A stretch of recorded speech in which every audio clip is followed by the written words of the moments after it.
Kumusta kayo mga padreng at welcome back na naman sa ating channel. May din na rito Mio Sporty at binatak na lang. Hindi nila mapaandar dahil nga daw walang kuryente. So sa pagtutroubleshoot ng ganyang issue, dapat hindi natin hinuhulaan. Dapat step by step o may guide tayo para matumbok natin yung eksaktong sira nito. Ang issue nito nung una, mausok daw yung kanyang tambutso. Tapos, ayun nga, pinapaandar nila. Hanggang sa kanina lang, dadalhin sana sa shop natin. Nung papaandarin, ayaw nang umandar. Tapos, nung chinek nila, wala daw kuryente. So, check nga natin kung may kuryente o wala. So, yan. Check natin kung may kuryente yung kanyang high tension wire. So, may gumagana pa naman yung kanyang push button. Yan o, wala o. Walang kuryenteng linalabas. Kalimitan, bakit nga ba walang kuryenteng linalabas? Minsan sira na yung stator, minsan naman may problema yung kanyang pulser, minsan naman yung kanyang regulator dahil itong mga Mio na ganito, Mio Sporty ay battery operated yung kanyang CDI. So kalimitan din naman sa ignition coil, may problema yung ignition coil. Minsan naman may problema yung kanyang CDI. So maraming pinagmumulan kung bakit walang kuryenteng lumalabas. Kaya naman sa bidyong ito, kung ganito yung issue ng inyong motor na walang linalabas na kuryente, para sa inyo to. So pag ganyan ang issue, ang ginagawa ko syempre, kailangan natin baklasin yung kanyang flarings para ma-expose natin yung wiring connection kung nasaan ba yung CDI, regulator. Pero dun muna tayo sa basic. Sisimulan na muna natin dun sa kanyang CDI.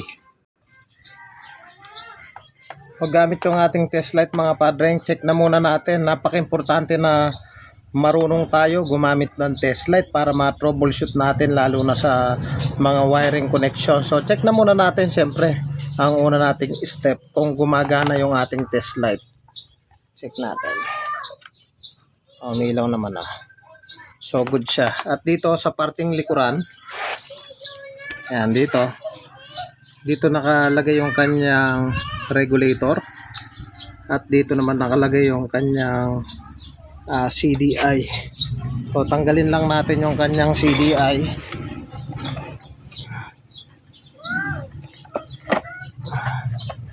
Ito yung kanyang CDI. So ayan.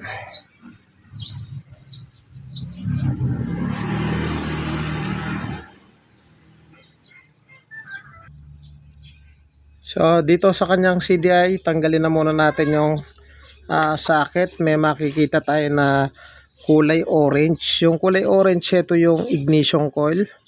Ito naman yung white na may red, pulser po yan, positive.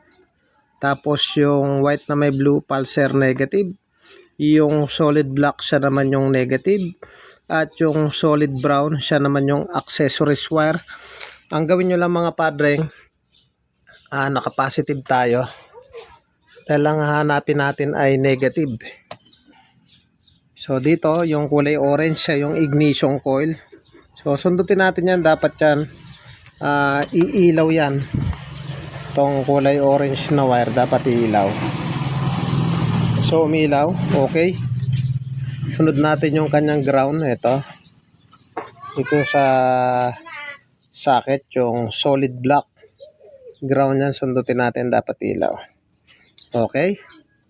So ito, wag nyo na munang pansinin tong pulser dahil nga bibihira lamang po yan na masira.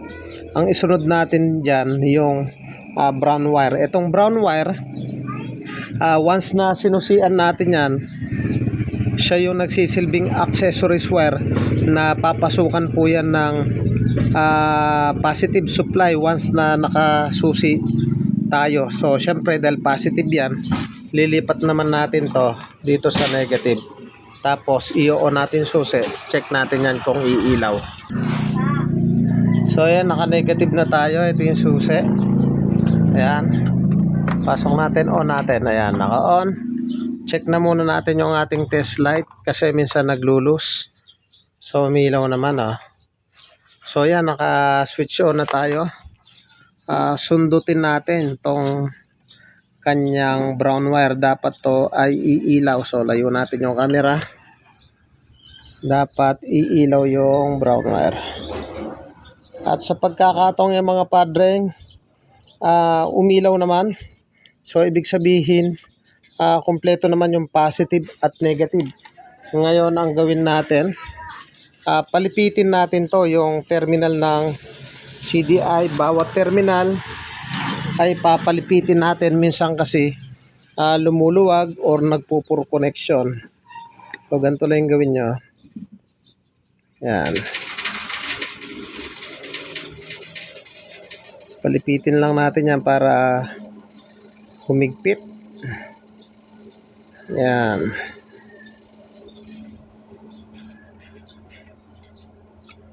Huwag munang basa-basa nagpapalit. Dapat may mga diskarte muna tayo dyan. Okay? So, saksak na natin.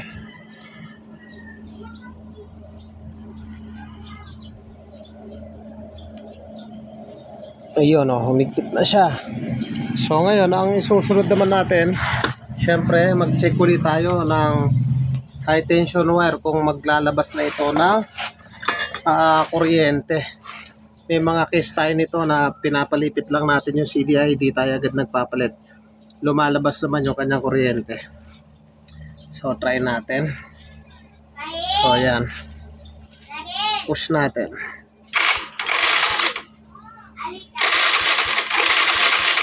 At sa pagkakataong yung mga padreng, wala pa rin kuryenteng lumalabas. Ang isusunod naman natin dyan, doon sa socket ng CDI, checkin natin yung pulser kung goods pa ba o hindi. So ito mga padreng, set lang natin siya sa 20,000 ohms. Ayan. Tapos tanggalin natin yung socket uli ng CDI, tatargetin natin yung pulser, yung white na may red, tsaka white na may blue.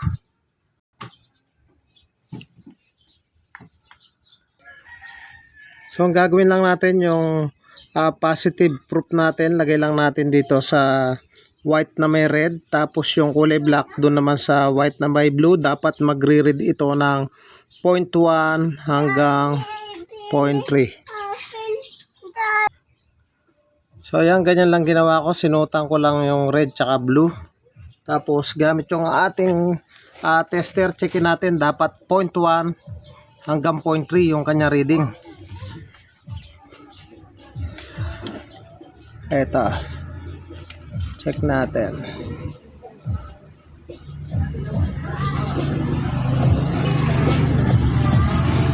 At kung mapapansin nyo, may reading siyang 0.2.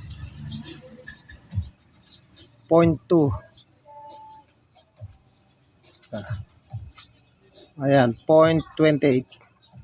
So, okay naman yung kanyang pulser. Pero bakit ayaw maglabas ng kuryente? So, ang gawin na muna natin, try na muna natin linisin yung kanyang ignition coil.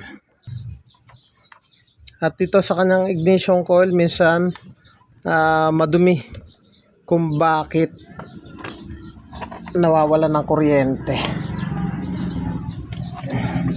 Ito, linisan natin yan ng wire brush. Linisan natin. So yan, tapos balik natin. At pagkabalik, checkin natin kung maglalabas na siya ng kuryente. Okay, so balik natin yung CDI. Balik ko na muna to. Testing natin. So wala pa rin siya.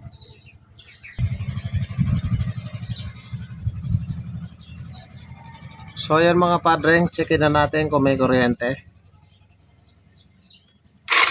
Ayun meron na siyang kuryente So ngayon balik natin yung kupa. Itong motor ni Madam ay hinila na lang. So balik natin yung kupa. Subukan nating paandaran. Kasi ang issue daw nito, Dahil ang issue daw nito ay ayaw umandar at malakas yung usok.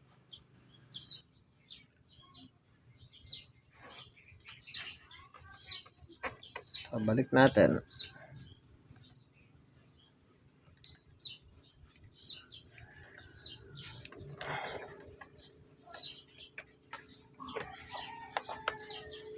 Ayan, nabalik natin at may kuryente na.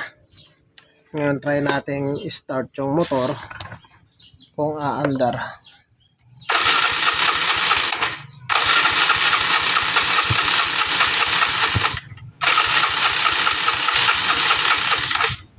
So, ganun pa rin, puro redundo. Kahit may kuryente, puro redundo.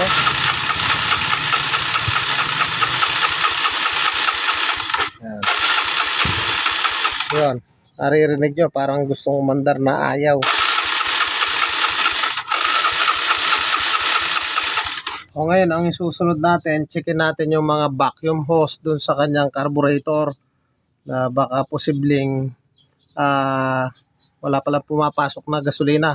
Pero dahil nga may isyong umuusok, check na muna natin yung kanyang kalagayan ng spark plug. Minsan kasi pag basa ng langis, ay hindi natin mapapaandar. So tanggalin na muna natin.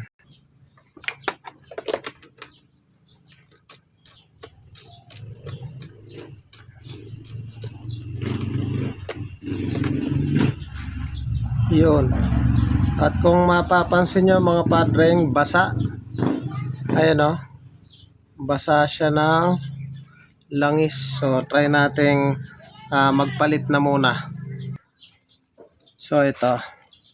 Subukan natin tong spark plug. Pinagpalitan lang to. So ito yung nakakasa. So salpa ko muna to. Para ma-check natin yung usok na sinasabi dahil nga ito nga basa yung kanyang spark plug.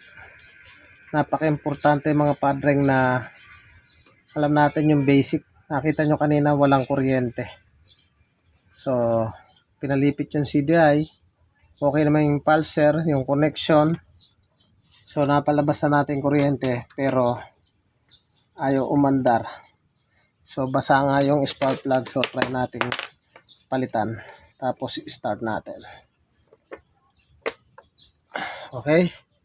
So try natin start. Yan, mandar na siya. Mandar na.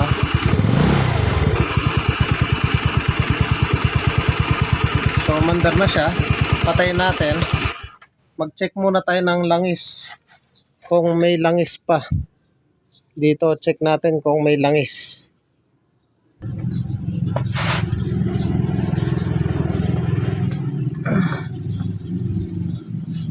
Baka kasi walang langis, pinapaandar natin.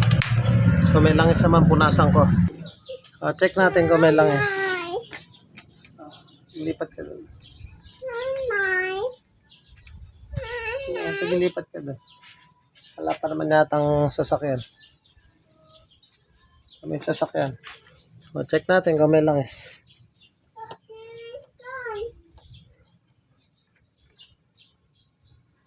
So ayan, may langis pa naman oh. May langis pa naman. So balik natin. Tapos paandarin natin.